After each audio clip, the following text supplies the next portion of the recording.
Thank you everyone for joining. So my name is Divya Nadimpalli. Before I share my insights about today's topic, why me, I would like to talk about briefly about my spiritual journey. I was born and brought up in a very small town called Amalapuram in south of India. And my childhood is very, very great, I would say. I have so much of love and affection for my parents. But still, there's some, I used to have very deep questions. Why am I born? What is this life? Why so much of suffering to humanity? Why is God unfair? Why is life unfair to few people? And why are few people abundant? I had these deeper questions from very beginning, maybe about around 5, 6 years of time. I asked this question to many people, but nobody gave me a convincing answer. So this quest of knowing why am I here, who am I, has become a bigger as I grown up into teenager. And at that time, I moved away from my parents to pursue my better education, to becoming in process of becoming a doctor. So that's when things hit a downscale. So the more I try to strive to get better grades, the reverse happened in my life. The more the grade started going lower and lower. So due to the stress and expectation, the teachers and the family, I went into deep state of depression. That's when around that time my mother introduced me to meditation. The same year I have been very fortunate to meet Patriji, and I learned directly from him so many different spiritual concepts. So with meditation, my life took a U-turn and I made a very good grades in my education after that. And that was solved.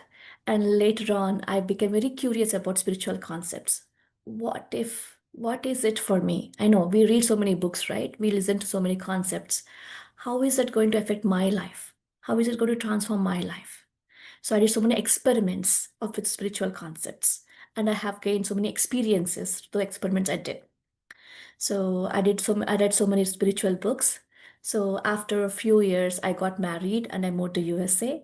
That's when again life tested me.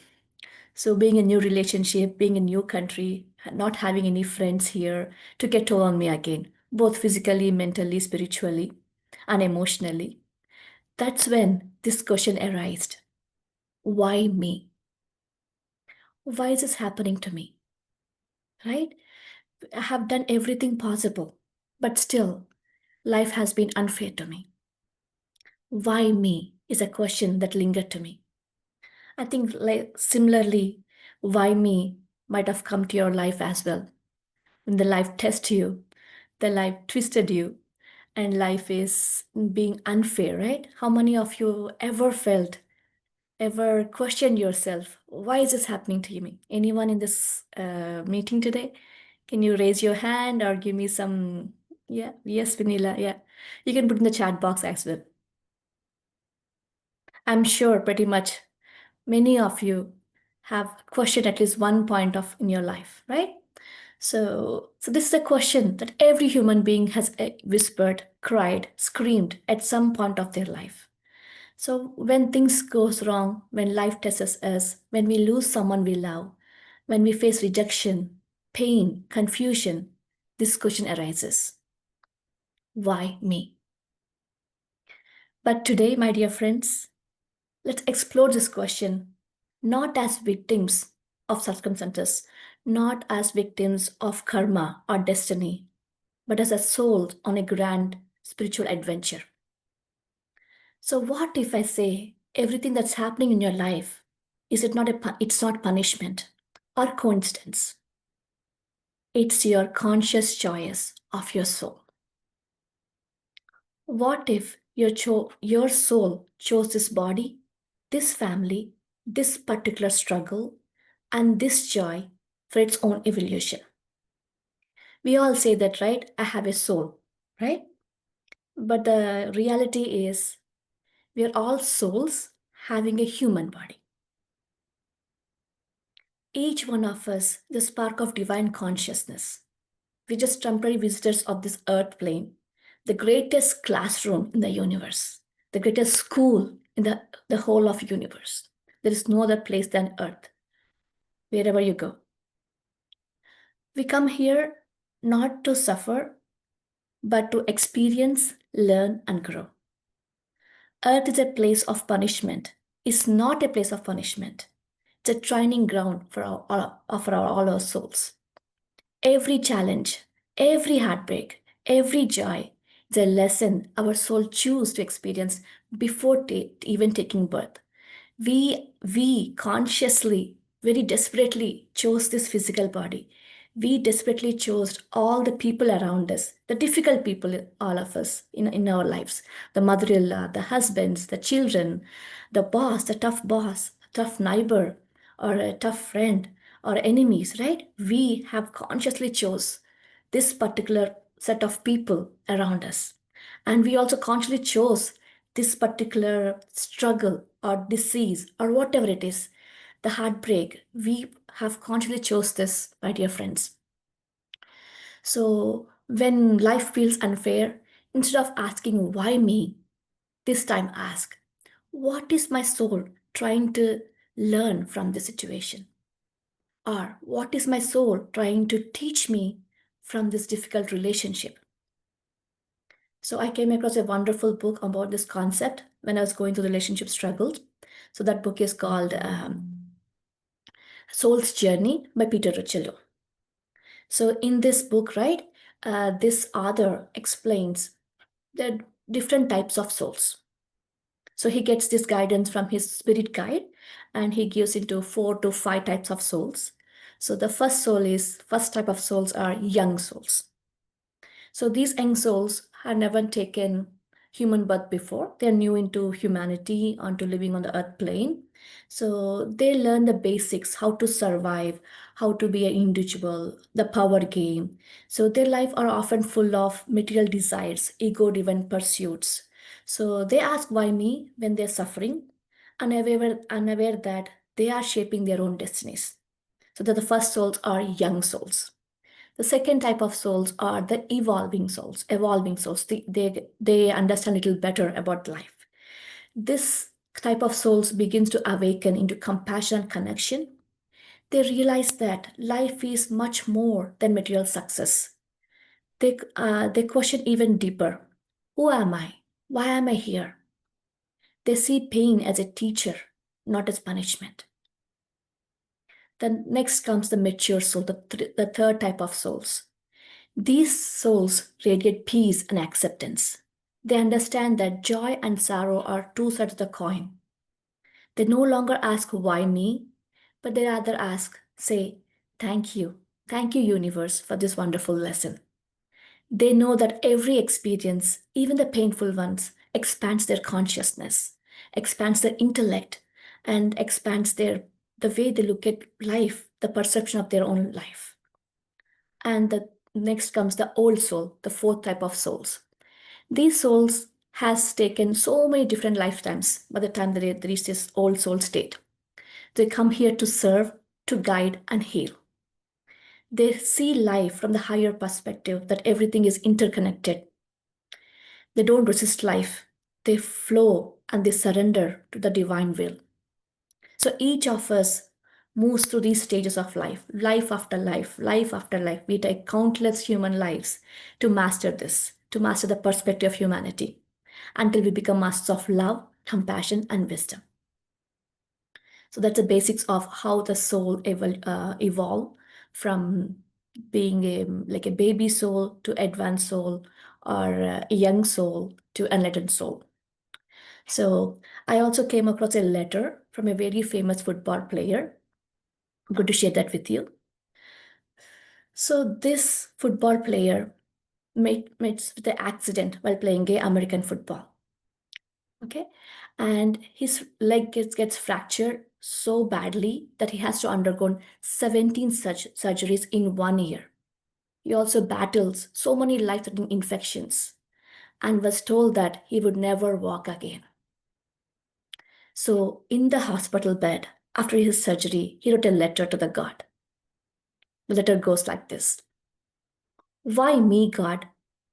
Why did you take away the one thing I lived for? I trained every day. I gave my best.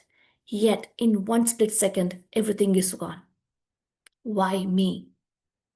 Why me? I did everything right. I trained. I took care of my body. I followed my dreams. Why me? This question lingered with him throughout his journey, the recovery. During this recovery, Alex shared an interview in the ESPN documentary called Project 11, something like that. And he just shared something like this, the same letter I was just read. And after 5, 6 months in the recovery phase, he has seen so much. He went through so much of pain. He has seen how people change when you're in a down phase of life. He has seen how people treated him, and treated the people around him. And after 6 months of recovery, he wrote one more letter to the God. This time he wrote the letter, "Why not me?" This time he said, "It's not why me anymore. It's why not me now." Maybe I was meant to go through this to show what's possible, to inspire others to never give up. This football player not only recovered, my dear friends, he returned to the NFL in 2020, making the most inspiring comebacks in the sports history. He not only walked, he played a competitive game with such aggressiveness. His journey became the symbol of courage, acceptance, and the power of inner transformation. A perfect real life example of soul evolution through challenges. So, my dear friends, the challenges we face in our life are our own conscious choices. There is no one to blame. We usually blame, right?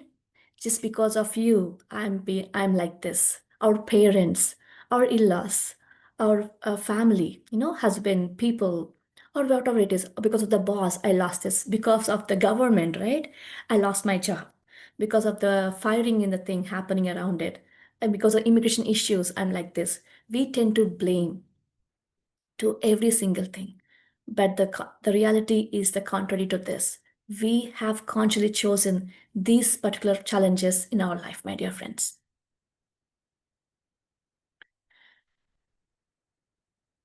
So when we shift from why me to for me is a moment when human becomes aware of the soul's wisdom.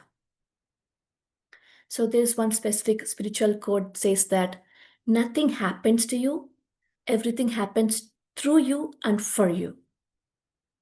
So I want to repeat one more time to make you digest this concept. Nothing happens to you, but everything happens through you and for you, right? Before we take breath, our soul chose this life. Parents, challenges, circumstances, not as random fate, but as a sacred curriculum. Like in school, we have curriculum, right? For this first grade, second grade, third grade.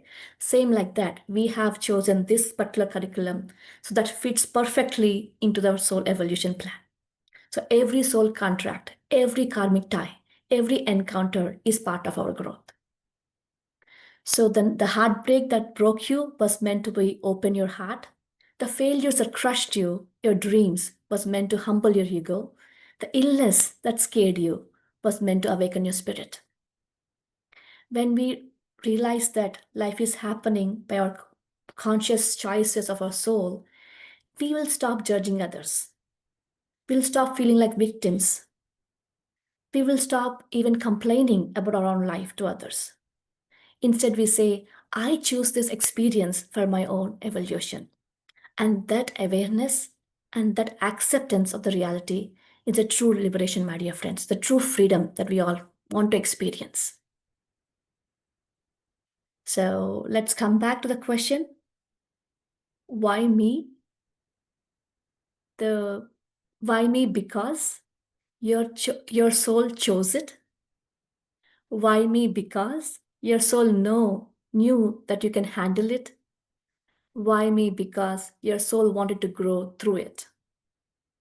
So the next time when the life challenges you, just smile and whisper, "Thank you, my soul, for this experience. I may not understand it now, but I trust this purpose." Because the moment you choose, you move from complaining to understanding, you awaken your highest consciousness. So I want to end my talk with one of my favorite quote by Eckhart Tolle. Life will give you whatever experience is most helpful for the evolution of your consciousness. How do you know this is the experience you need?